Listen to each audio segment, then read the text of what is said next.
अध्यात्म विद्या, अध्यात्म उपनिषद, ऋक् राम संवाद। पूर्व प्रसंग में आप श्रवण कर रहे थे। इत्थम वाक्य तथार्थानुसंधानम श्रवणम भवेत युक्ता संभावितत्वा मननम तु तत्।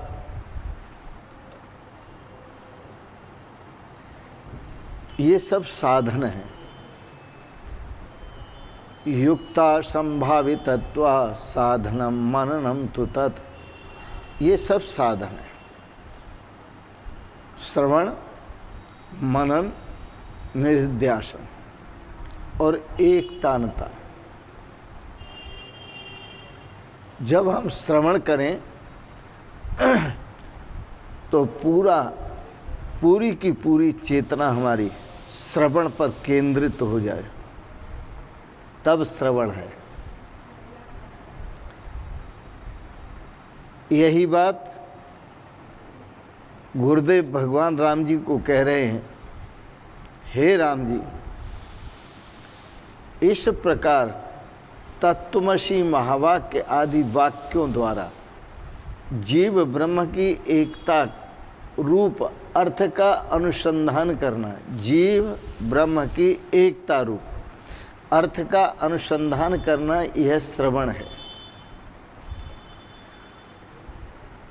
और जो कुछ सुना गया है उसके अर्थ को युक्ति युक्त पूर्वक विचार करना, यह मनन कहा गया है।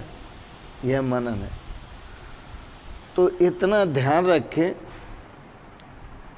कि यह तत्त्वमसि महावाक्य बोध के लिए पर्याप्त है। यह तत्त्वमसि महावाक्य एक वाक्य नहीं है, ये पूरा का पूरा वेद है। वैसे चारों वेदों में 4 महावाक्य हैं। मैं आपको सुनाता हूं। साम वेद का महावाक्य है तत्त्वमसि। यजुर्वेद का महावाक्य है अहम ब्रह्मास्मि, मैं ब्रह्म हूँ। ऋग्वेद का महावाक्य है प्रज्ञानम ब्रह्म, जो प्रकृष्ट ज्ञान स्वरूप है, वही परमात्मा है। और अथर्ववेद का महावाक्य है अयम आत्मा ब्रह्म, यह जो आपकी आत्मा है यही ब्रह्म है। ये चारों वेदों के 4 महावाक्य हैं। इनका पहले सही ढंग से श्रवण करना। तो जितने भी महापुरुष हुए हैं, उन महापुरुषों ने एक बात कही है। क्या कहा? उन्होंने कहा, पहले अच्छे श्रावक बनो आप। भगवान ऋषभदेव हुए, भगवान महावीर हुए, भगवान बुद्ध हुए, गुरु वशिष्ठ हुए, विश्वामित्र हुए, महर्षि संदीपनी हुए, गुरु दुर्वासा ऋषि हुए। जितने भी महापुरुष हुए हैं,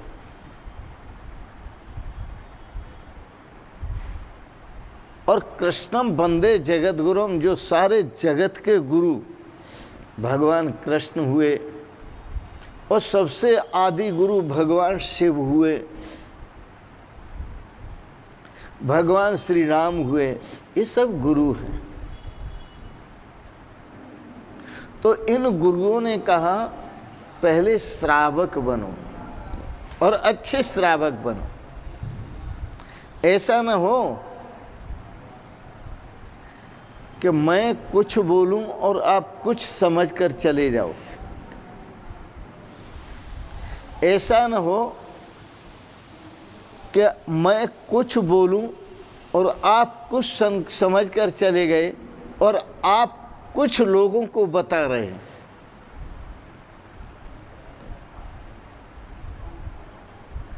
भगवान श्री राम ने अयोध्या में सिंहासन पर बैठकर कहा, सुनो भाई, जनता ने बिठाया था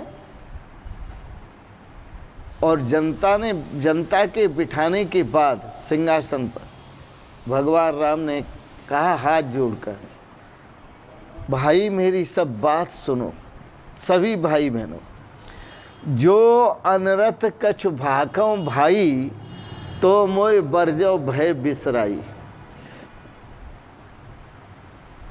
भगवान ने कहा, यदि मैं कोई भी गलत बात कहूं तो आप मुझे सभा में खड़े होकर के डांट देना।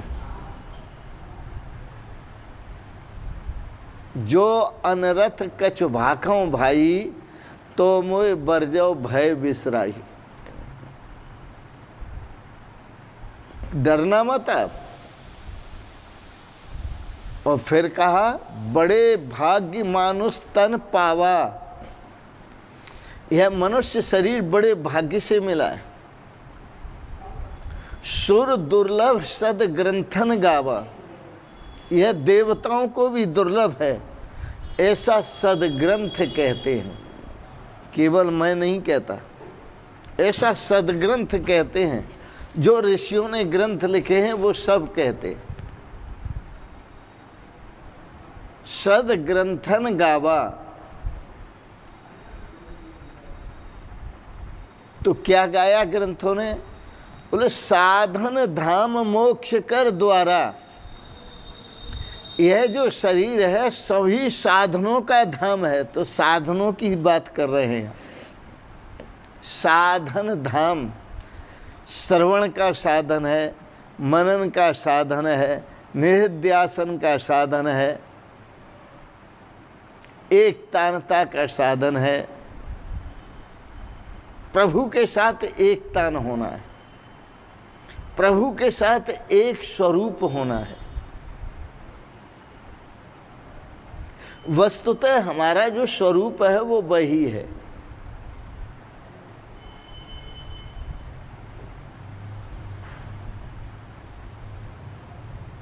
मैं आपको कुछ और बताऊं, बड़ी सुंदर बात। मेरे समझ में आया कि पिता तीन हैं।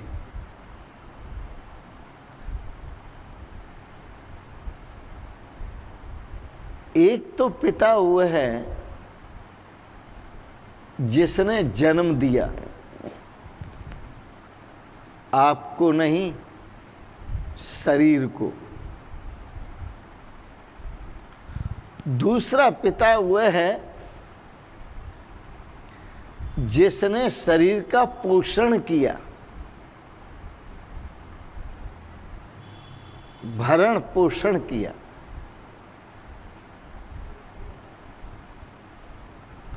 और तीसरा पिता वह है जिसने आपको संभाला।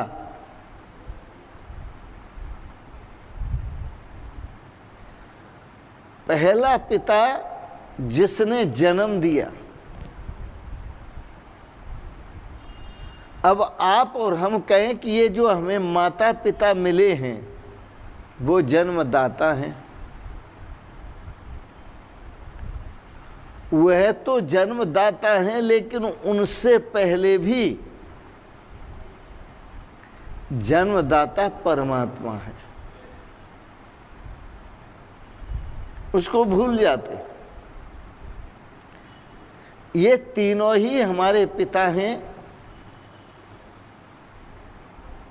एक पिता परमात्मा, दूसरे पिता शरीर को जन्म देने वाले माता पिता, और तीसरे पिता सतगुरुदेव भगवान, जो हमारा पोषण करने वाले। कैसा पोषण करने वाले? जो रक्षा करने वाले,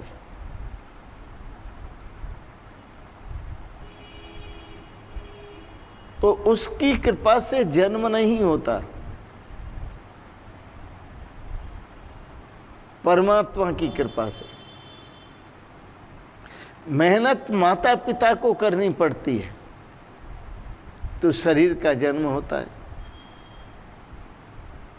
फिर वह इसका भरण करते हैं।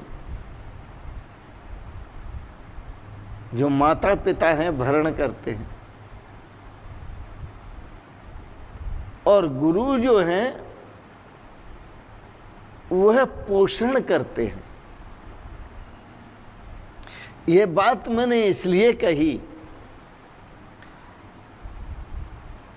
कि तेरी कृपा के बिना हे प्रभु मंगल मूल, पत्ता तक हिलता नहीं, खिले न कोई फूल। उस परमात्मा के बिना कुछ हो नहीं सकता, जो होता है उसकी कृपा से होता है। माता पिता उसका भरण करते हैं, निमित्त बनते हैं, जन्मदाता, और गुरु उसका पोषण करते हैं। पोषण का मतलब ये है कि उसको उसके स्वरूप की याद दिलाते हैं।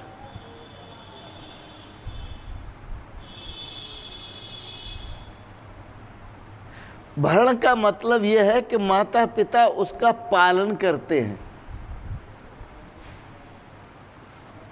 और हमारा पोषण का मतलब यह है कि वह पोषण, जैसे किसी चीज की पुष्टि की जाती है तो वो गुरु ही पुष्टि करते हैं। इसलिए मैंने कहा कि आप सुने जरूर, अच्छे श्रावक बने। जब सुने तब आप सोचे नहीं, जब सुने तब आप सोचे नहीं, क्योंकि यह मन दो काम नहीं कर सकता।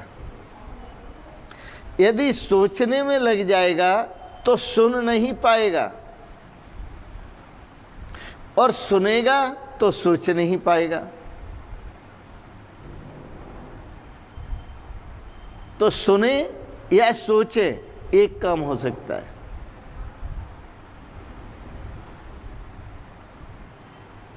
दोनों का कोई उपाय नहीं है, एक समय में दोनों का कोई उपाय नहीं। जो आप सोचेंगे उसका कोई मूल्य नहीं है, जो आप सुनेंगे उसी का मूल्य है। आप अच्छे श्रावक बने। जितने भी महापुरुष हुए हैं उन्होंने कहा आप अच्छे श्रावक बने,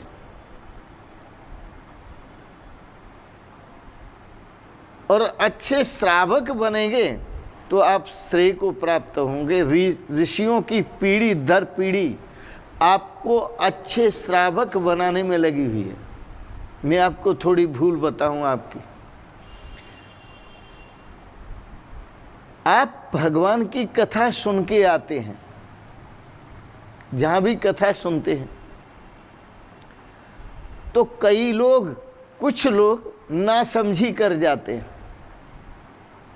आप कहेंगे नासमझी क्या है? कि वहाँ कथा सुनी, ठीक है, और कथा सुनकर आए, अपने परिवार में मिले, मित्रों से मिले, भाइयों से मिले, संबंधियों से मिले, सबसे मिले, तो उनको क्या सुनाते हैं? अरे साहब, महाराज जी का इतना वैभव है, इतने कमरे होंगे, इतना बड़ा आश्रम है, इतनी बड़ी जनता, इतना सब है। यही सुन के गए थे आप? जो आप बता रहे हैं, मैं आपको थोड़ा संकेत कर रहा हूं, एक उदाहरण देके। संत हो या विद्वान ब्राह्मण हो, ऋषि मुनि हो, अच्छे कथावाचक हो, वो भगवान के स्वरूप का वर्णन करते हैं, भगवान की कथा सुनाते हैं, तो जो आप सुन के गए वो तो उनको सुनाते ही नहीं।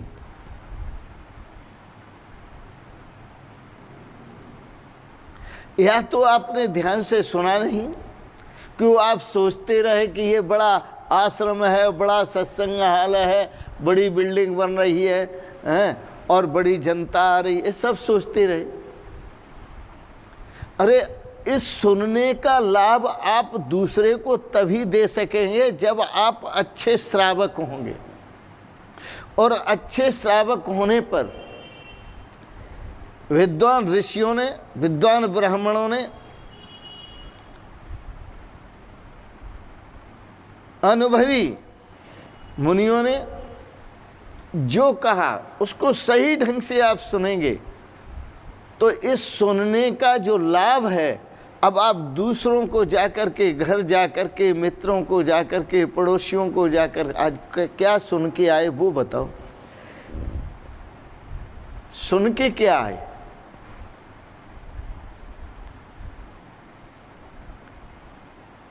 यह थोड़ा सा संकेत है। इसलिए जितने बड़े बड़े महापुरुष हुए हैं उन्होंने कहा अभी सोचना व्यर्थ है, केवल सुनना।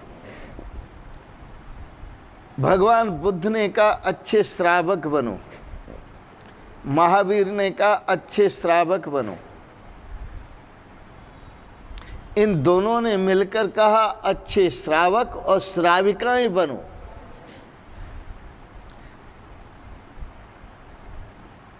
अच्छे श्रोता और श्रोत्रियां बनो। यह इसलिए कहा कि आपको जो कहा जाए वही सुनो। ये संत महापुरुषों ने ये शब्द अपने साधुओं के लिए और साध्वियों के लिए प्रयोग किए। साधु और साध्वी, श्रावक और श्राविका, ये तभी शब्द प्रयोग किए गए हैं। तो पहले आप अच्छे श्रावक बने, और नारायण किसके श्रावक बने? जो कहा गया, जो ऋषि मुनियों की वाणी है, जो सतगुरुदेव के वचन हैं,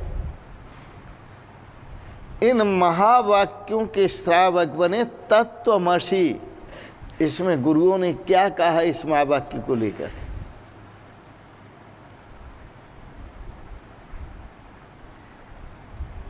प्रज्ञानम ब्रह्म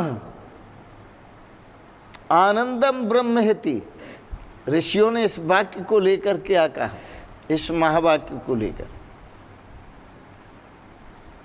अयम आत्मा ब्रह्म, इस महावाक्य को लेकर ऋषियों ने क्या कहा? सुनो, श्रावक बनो। अहम ब्रह्मास्मि, इस महावाक्य को लेकर ऋषियों ने क्या कहा? इसे अच्छी तरह से सुनो। तो इत्थम वाक्य तदार्थानुसंधानम श्रवणम भवेत, इसे श्रवण कहते हैं।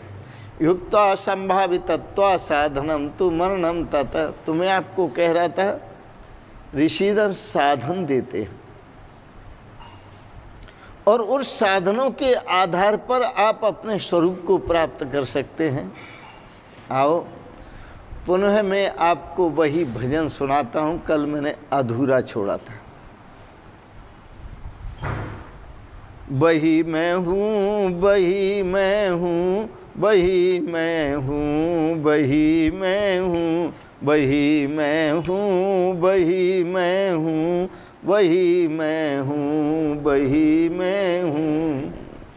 न कोई नाम है मेरा, न कोई रूप है मेरा, न कोई नाम है मेरा, न कोई रूप है मेरा। परे जो नाम रूपों से वही मैं हूँ, वही मैं हूँ। परे जो नाम रूपों से वही मैं हूँ, वही मैं हूँ।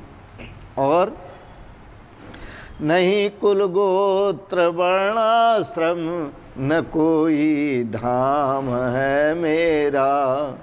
नहीं कुल गोत्र वर्णाश्रम, न कोई धाम है मेरा, जो है सर्वत्र परिपूर्ण, जो है सर्वत्र परिपूर्ण, वही मैं हूँ, वही मैं हूँ, वही मैं हूँ, वही मैं हूँ, वही मैं हूँ, वही मैं हूँ। मैं क्या हूँ ये वाणी नहीं बता सकती, इसलिए तत्शब्द का प्रयोग, तत्त्वमसि तत्शब्द का प्रयोग किया। न वाणी की जहाँ गम है, न वाणी की जहाँ गम है, न बुद्धि ही पहुँच पाती, न वाणी की जहाँ गम है, न बुद्धि ही पहुँच पाती, जो है सर्वत्र परिपूर्ण, वही मैं हूँ, वही मैं हूँ, जो है सर्वत्र परिपूर्ण, वही मैं हूँ, वही मैं हूँ, वही मैं हूँ, वही मैं हूँ, वही मैं हूँ, वही मैं हूँ। मिले ज्यों सिंधु में बुध बुध, समावे आप अपने में। मिले ज्यों सिंधु में बुध, जैसे बुध सिंधु से उत्पन्न होते हैं सागर से और सागर में ही मिल जाते हैं, ऐसे ही जीव परमात्मा से उत्पन्न होता है, परमात्मा में ही मिल जाता है। मिले ज्यों सिंधु में बुध बुध, समावे आप अपने में। सदा शिव जो समाया है, वही मैं हूँ, वही मैं हूँ।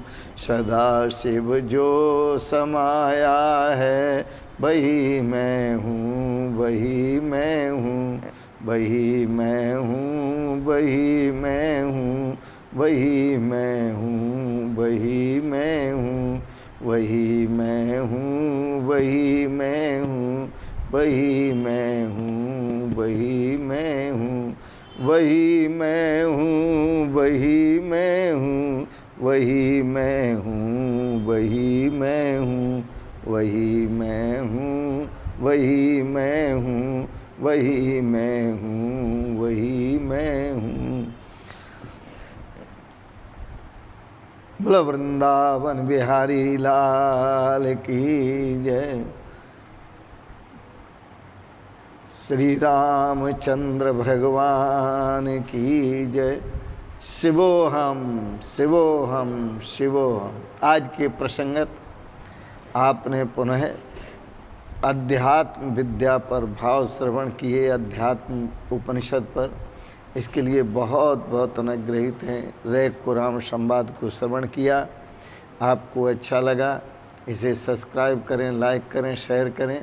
और अंत में मैं आप सभी के प्रति अनंत मंगलमयी शुभकामनाएं करते हुए और आप सबको बहुत बहुत प्रणाम करता हूँ, बहुत बहुत प्रणाम करता हूँ।